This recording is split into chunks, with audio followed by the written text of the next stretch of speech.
I'm gonna be taking the bike. It's been a while since I've recorded one of these. Yeah, so I'm gonna do narration. I thought that's gonna be a different style. This is the only part that's recorded live, so I'll continue on to the narration. Right now, I'm having pretty bad allergies, so my voice sounds a little weird right now, so sorry about that. Alright, so yeah, this is my first attempt at doing narration for the series, and I'm sorry if it's not very good. I don't know if I'm going to continue doing this. I just want to see if I prefer doing this over live recording. It definitely makes the recording simpler. But anyways, as you can see here, I was riding my bike to the Aurora Village Transit Center, and it's about a 15-minute bike ride. I've obviously trimmed it down for this. It was pretty hot out while I was recording this, but not like too hot to the point where it was uncomfortable. It was a nice ride. It was a nice sunny day for a ride. I'm just going to speed up this footage because I don't really know what to say.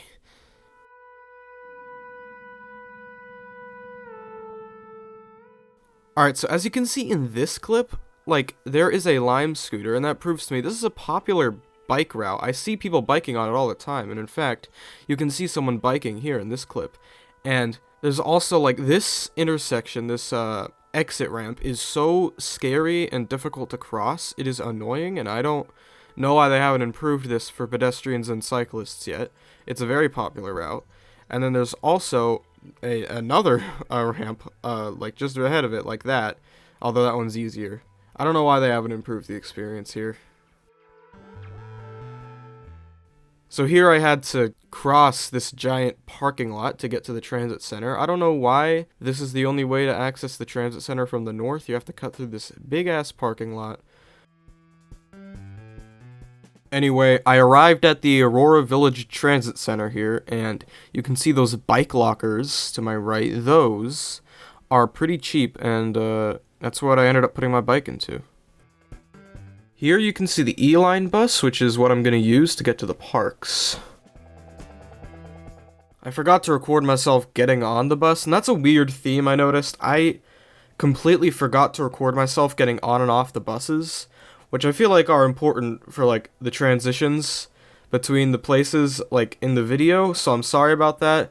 In the next episode, I will make sure to record myself getting on and off the buses. Anyway, you can see, you know, us going through the city of Shoreline to get to the 145th Street stop, which is the one I got off at.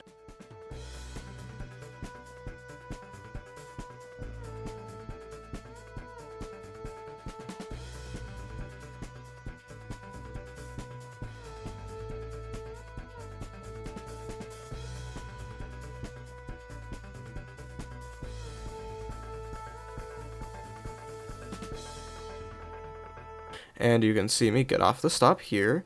And again, I did not record myself getting off the bus, but you can see me start walking to the park. So I was recording this here because I noticed that you could actually see the downtown Seattle skyline from here, which was pretty cool. And yeah, here I turned on North 143rd Street. It was really busy. There were a lot of people on this street.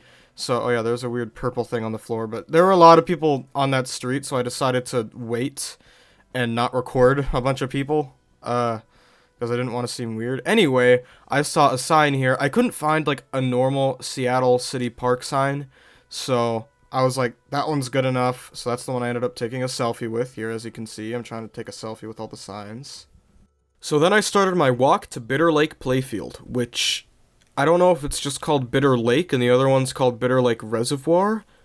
I'm not sure. This other one might just be called Bitter Lake. I'm not really sure because the park names are kind of weird, and Google Maps and Wikipedia and, like, the park signs all have, like, different names. So, oh yeah, I'm cutting out a lot of this walk, but it was like half a mile with no shade in 80-degree weather, so I was recording this because it was finally shady. I also saw a duck, so that was pretty cool.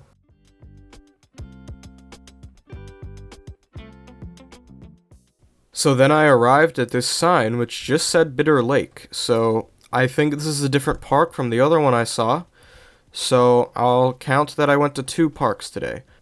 And here's the selfie I took with the sign. So the only place to sit down near this park that I could find is this shelter, but whatever. Yeah, this was You know, first day back to this challenge, I guess you could call it. Series, whatever.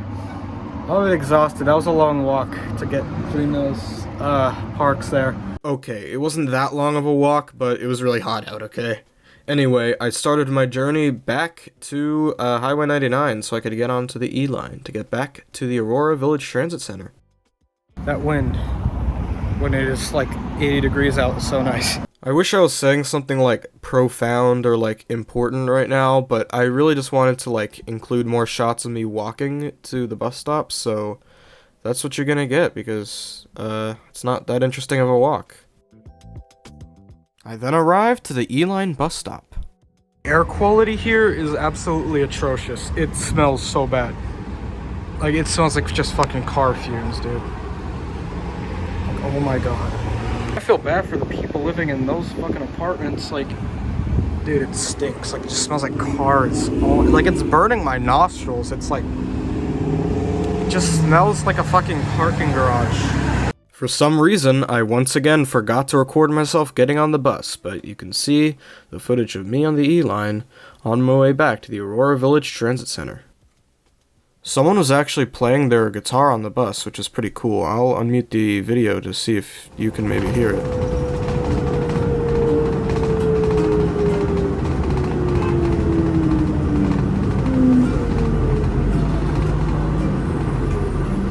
The E-Line is actually pretty fast. It's not as fast as the light rail, but it is a pretty good speed for bus. Anyways, after a pretty quick bus ride, I eventually made it back to the Aurora Village Transit Center, and I was able to get my bike out of the locker, and I was able to leave to get back home.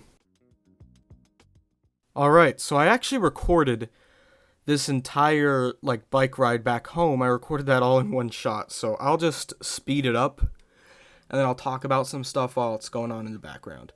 So anyway, I don't think I'm going to do this narration thing again. I mean, maybe I'll occasionally add narration, but I think it'll be more of a mix. Like, only if I'm not talking during a shot will I actually add narration. But I'm going to try to talk in more shots.